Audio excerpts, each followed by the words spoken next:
Welcome to Winning with Annalee. I'm your host, Annalee Leonard, president of Mainstay Financial Group on the corner of Cervantes and Perry.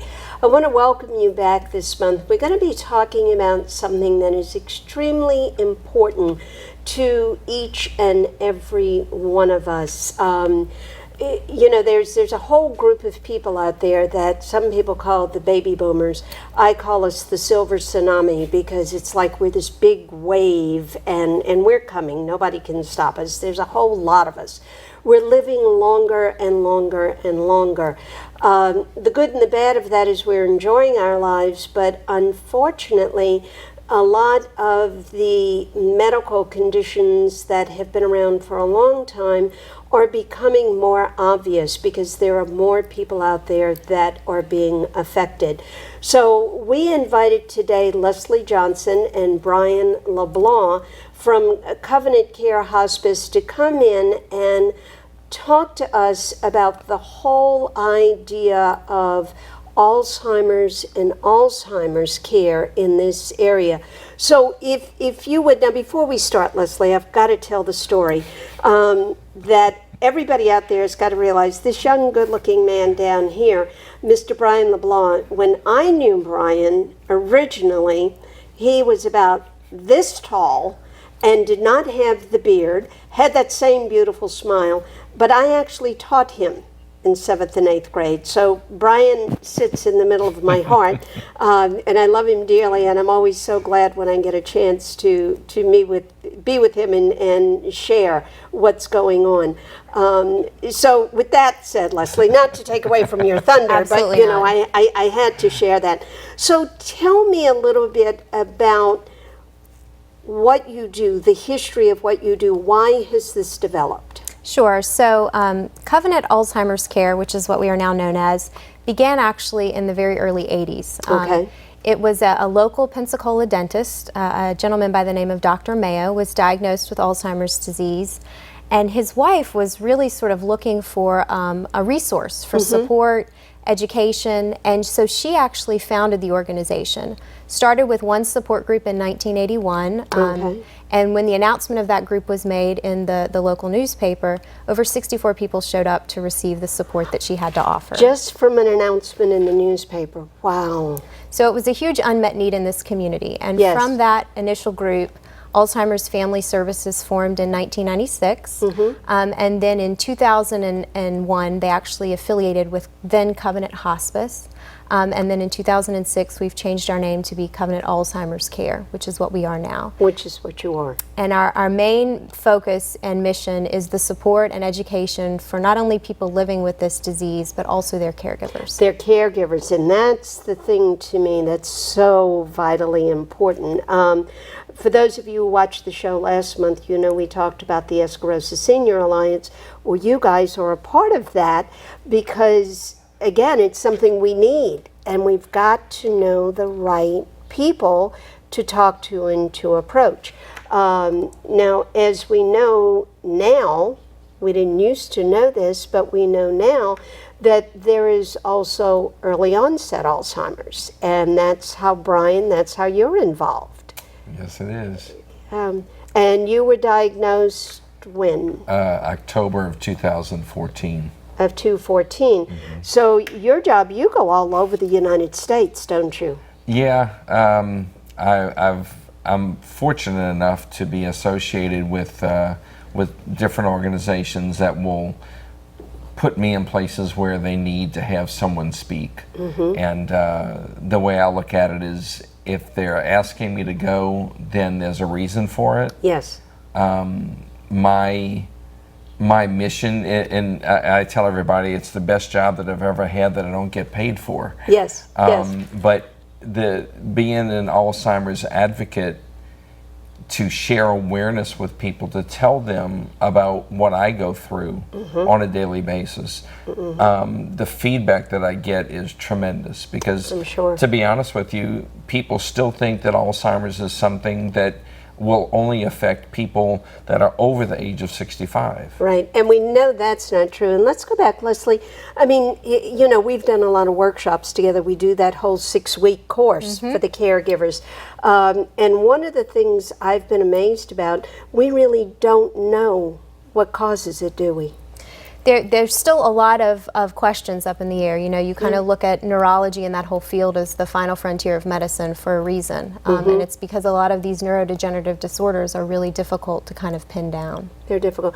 So tell me some of the things that you do at Covenant Care. What are some of the things that you do to help people through this whole situation? Absolutely. So we have a wide range of services focused on the actual person living with the disease as well as the caregivers. So initially, a lot of times we get calls from folks that are concerned about memory issues. They have concerns about whether this is Alzheimer's or related dementia, so we can do initial memory screens. Those, of course, are non-diagnostic assessments, but it indicates that there might be an issue that needs further exploration. Got you. Then we have services for people once they're diagnosed. So we have, as I said earlier, the initial support group started with one group. We now have over 20 in the area. We have groups for people with early onset, groups for people that are in the early stages of the disease, and then a number of groups just for the caregivers. Just for the caregivers. And I think it's important that anybody out there listening and the people who are going through the aging process, we have to realize just because you walk into a room and you forgot why you went in that room does not mean you have Alzheimer's. I mean, we're in such an overload in today's society. You know, you've got the news on the radio, you're on the phone, somebody's texting you. We're on overload, so sometimes I think our brains just say, I'm taking a rest. I'm not working right now. Yeah, sometimes it's a general overload, and that's why we always say, give us a call, let us do one of those initial assessments, and we can help you determine if that is something that warrants more investigation. That should be done. So there's some memory screening. So now let's say somebody comes in, they go through the screening. Brian, did you go through the screening? Not with Covenant Care, but Okay. I did. But you did yes. some screening, so it wasn't like you diagnosed yourself. Oh, you no. actually went out and I went through a barrage of testing to good. get And I the think that's what I want to diagnosis. encourage people to do. Do your testing and find out. Don't self-diagnose. I always tell people that go to the professionals. You know, I think we could manage to kill ourselves real easily with the information we get off the internet, or ruin ourselves financially with the information we get off the internet. So go to the professionals. So you go in, you do the screening. So do you do anything in a person's home? Let's say they're okay, person can still stay home. So what do you do to help there? Absolutely. So maintaining independence is really something that's big for people living with this disease. They want to be able to function as independently as possible for as long as possible. Sure. So we provide something called the home safety assessment. So we'll actually have one of our nurses or our social workers that works with Covenant Alzheimer's go into the home and do a review to see what in the home needs to be adapted to make it more safe, what needs to accommodate some of the specific challenges faced by people living with this disease, and then some of the specific behaviors. So if you've ever known anybody with this illness, an issue of sundowning becomes troublesome at some point. Difficulty driving, issues with wandering. So we have some tools that we can help people deal with those specific needs. So you actually then do some home safety assessment type things of saying, this is a good thing, this is not such a good thing.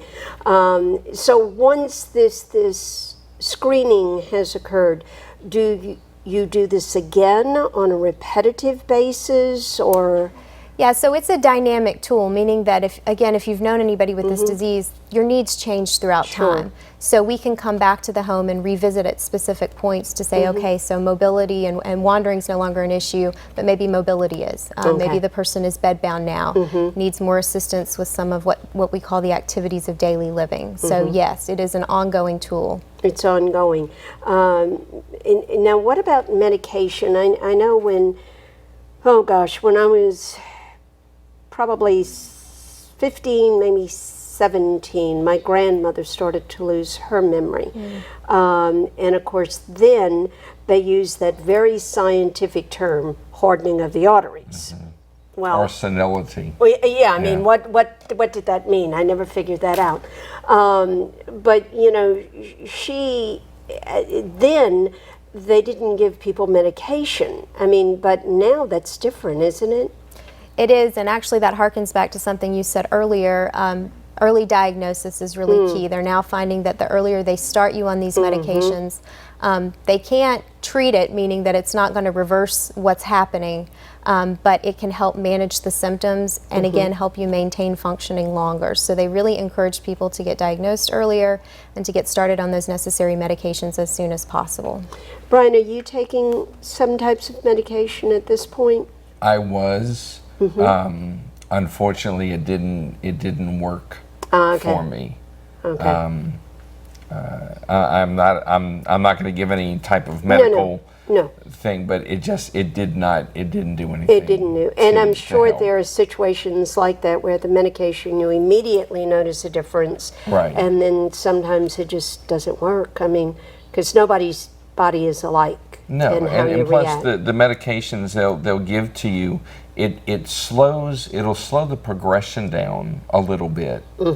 But the window is kind of small right now. Now they are gaining a lot of momentum in the research of improving that. Yes. But right now it's a small window, and at least it kind of slows it a little bit. But after a while, it just kind of picks up where it left off. Picks up in that position.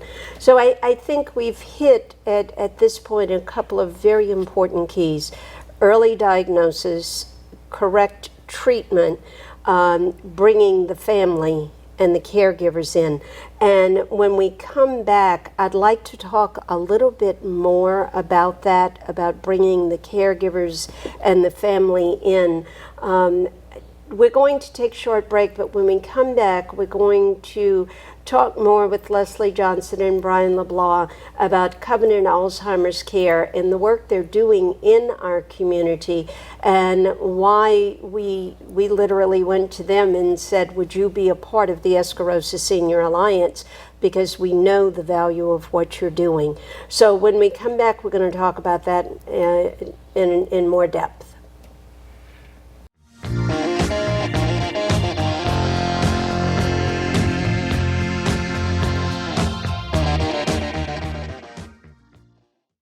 The United States Air Force has a proud history of leading our nation in embracing diversity. We've been reaching new heights for years by understanding it's our individual experiences which make us strong. You can share in this success by seeking opportunities to learn and grow as a member of a diverse team. We are the world's greatest Air Force, not because of what we do, but who we are. This message is brought to you by the U.S. Air Force. Mainstay Financial Group offers advocacy and personal financial guidance in a caring environment. That's the heart of our practice. At Mainstay, we're dedicated to exemplary service and a caring relationship with our client, not with a number. Plan for the future now with Mainstay Financial Services. When you're finished with your food or beverage cartons, toss it in the recycling bin. Because every carton is recyclable and can be turned into useful paper products. Put your carton in the bin with your other recyclables and let them start a new life. When the contents are gone, let the carton live on. Recycle your cartons.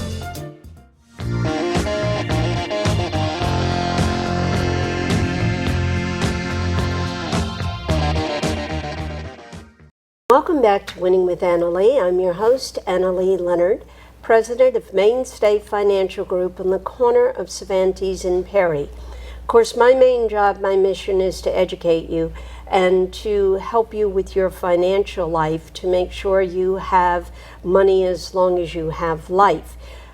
Part of what we've got to prepare for are the what-ifs of life and how things can happen. So very often I'm there for the caregiver, for the survivors, so that they know how to handle finances. They know who to go to for help when help is needed. So today I've got with me Leslie Johnson and Brian LeBlanc from Covenant Alzheimer's Care, and we've been talking about the whole aspect of diagnosing Alzheimer's, the fact that early diagnosis is so important, medications, staying on them, finding out what doesn't work, that it isn't necessarily a quote-unquote old person's disease. Young people are affected by it also, and the caregivers. So Leslie, if we could, I'd like to kind of pull that aspect back in. How do we help the caregiver? Because I would imagine there's got to be a burnout session in there. There is. For a disease that can last anywhere from 2 to 20 years, there is an extreme burden placed on the caregiver. Most of our caregivers, by the studies, say that they're women, so you can imagine that that's a large burden to carry, oftentimes alone. So we provide not only support groups so that people that are going through this can be together, can swap information, tips, what's working, what's not, but also providing education. I think sometimes caregivers need to really understand what's happening in the brains of people with this disease to understand the behaviors a little bit better. Sure. I think a big part of it is because I can remember when my grandmother went through this, and actually I have a brother who's very much affected, is to be prepared for the stages, because behaviors can sometimes change, don't they? Yes, absolutely. As the disease progresses, as different parts of the brain are affected, you will see different types of behaviors. And the other thing I like to caution caregivers is just because one person has exhibited a behavior, somebody that you've known that's had the disease, it doesn't necessarily mean that your loved one will exhibit that behavior. Exactly, exactly. So educating yourself, know what's going on, belonging to support groups. I know when we do the caregiver class over at Mainstay Education Center, one of the things I find the most amazing that first week is a lot of these people that come to that class have never joined with anyone else before, and they think they're the only one in the world going through this, and it's so great to bring people together. And they start learning together and saying, oh, gosh, we went through that, or no, we never had that happen, but we had this happen. I think that's an extremely important aspect. You have a part called the CARE series, C-A-R-E, the series. What's that about? It's a 3-part series, and we can do that either over a number of days or in kind of one block installment, and it takes about 3.5 to 4 hours to go through this. We typically partner with churches or senior centers, local organizations that are looking to bring more awareness to their communities, and it really helps caregivers understand sort of the neurodegenerative nature of this disease. So like we were just saying, what's happening in the brains, how does that translate into behaviors, and then we go through a whole portion about social emotional issues that caregivers deal with. One of the things with caregivers in particular is the idea of ambiguous loss. So you're caring for this person and you slowly sort of are watching them change and losing them in some respects. So it's a huge it takes a huge emotional toll. So helping the caregivers understand what that is. And then finally linking folks to resources. So, basic understandings of different options for care, what's the difference between Medicare and Medicaid. A lot of times people don't even know the things that a lot of folks take for granted. And I wanted to say that, a lot of the time when you talk about Alzheimer's, people will focus on the person with Alzheimer's. Yes. Okay. And you brought up a very good point with the caregivers. They are the unsung heroes. Definitely. When I was diagnosed, I don't really remember. I can remember from what my wife tells me. But the one thing that I do remember is that when the doctor said those words, she just reached over, she grabbed my hand, and she says, "It's okay. We're in this together." Yeah. And that to me, it gave me a sense of calm. Sure. But you know, I'm lucky in the fact that I have my wife and I have 2 children. They're my stepchildren, which I call my children. They're 21 and 16. Yeah. All 3 of them take wonderful care of me. And without them, people like me and people that are even further down the road than I am, they would be lost without that support system. Yeah. And I know that some people don't have that support system. They don't. And I think that's where a place like Covenant Alzheimer's Care is so extremely important, because your caregiver gets support, you get support, but the people that don't have caregivers can also get support. Exactly. Want to spend just a short amount of time on something that Covenant Alzheimer's Care does that I think is just amazing. You do what's called a virtual tour. Talk Yes. about that, would you? So the virtual dementia tour, it wasn't, it's something that we've purchased. It's a kit that's provided by Second Wind Dreams, which is an amazing company. Basically, they've developed a tool that allows caregivers to see what it's like to live with this disease. It sort of mimics a lot of the sensory experiences of people with dementia. And so it's a great tool to help caregivers see what is a day in the life really like. What is it really like? So you actually kind of maybe blur the vision or the hearing, or you jumble something up to see how people respond to different aspects that are going on. Absolutely. So you impair their vision, their hearing. You even put inserts in the shoes that sort of mimic neuropathy. So you have to understand, a lot of folks dealing with this disease are not just dealing with a form of dementia. They have other health issues that might be compounding the problem. So it's really indicated to help replicate that sense of confusion and just that general fog that a lot of folks with this disease walk around in. And I think that's tremendous, because you know, it's the old Indian saying, don't condemn me till you walk a mile in my shoes. So I think that's a great aspect, that you're doing something where the caregivers or the outside family, who maybe are not caregivers, but they need to understand what's happening. What a great way to do that. That's amazing. And you don't stop with just educating the family and the caregivers. You guys are actually educating healthcare professionals, aren't you? Yes, so we're gearing up to do our professional series in the fall, and we will provide CEUs for social workers, nursing home administrators, nurses. We want to make sure that the people that are our care partners in facilities, hospitals, doctors' offices are fully aware of what this disease is and how to best manage patients. How to best manage it. And I think it's important, Leslie, you know, that everybody realize, like, I do what I do, and I've told my story hundreds of times, because of how my family was destroyed because of money.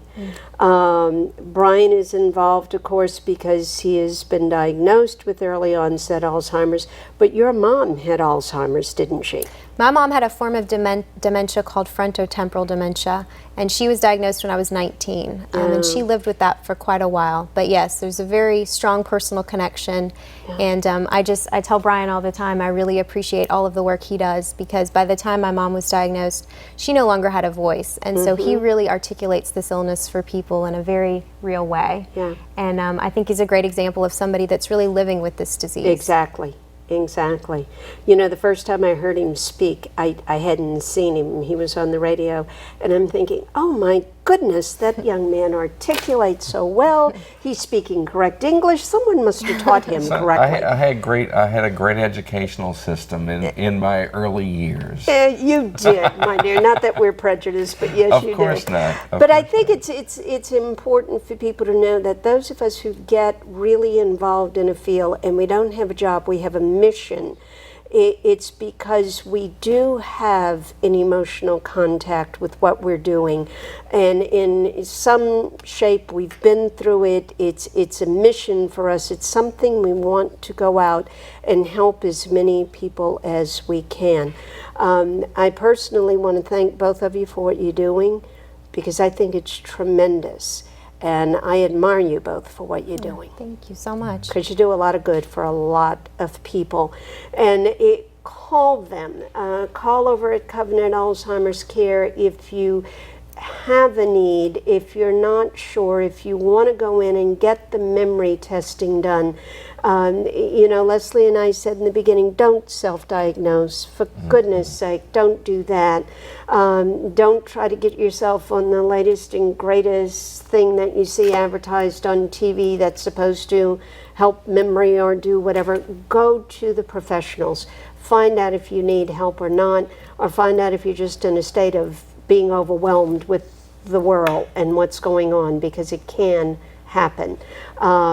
Great job that you're doing, Covenant Alzheimer's Care, and let's tell people where you are. Sure. So you can get us a hold of us at 1-855-CARE-365, or you can go online at choosecovenant.org. And where's your actual home office? We are located on 12th Avenue in Pensacola, right across from the Pensacola Airport. That pretty building. Yes. It is a pretty building. I love it. So hopefully we've given you some information that will help you or someone you love. Educate people. Come to our educator class that we partner with Covenant Alzheimer's Care to do. It's a 6-week class. We'll be having them coming up again very soon. Call us, call me, call Leslie. We'll give you the schedule. But educate yourself. That is the most important thing that you can do, because once you're educated, you can help other people that are facing the challenges of life that come along. So hopefully we've been able to give you something. Thank you both again, and tune in again next month and we'll have something else really good for you. See you then.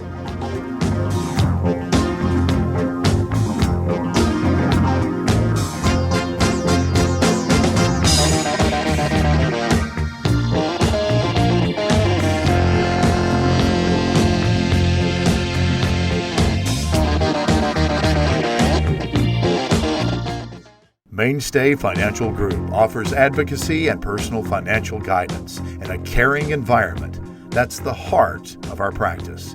At Mainstay, we're dedicated to exemplary service and a caring relationship with our client, not with a number. Plan for the future now with Mainstay Financial Services. People think I'm trash, but they're wrong. Today I'm just an aluminum can, but one day I could be a stadium.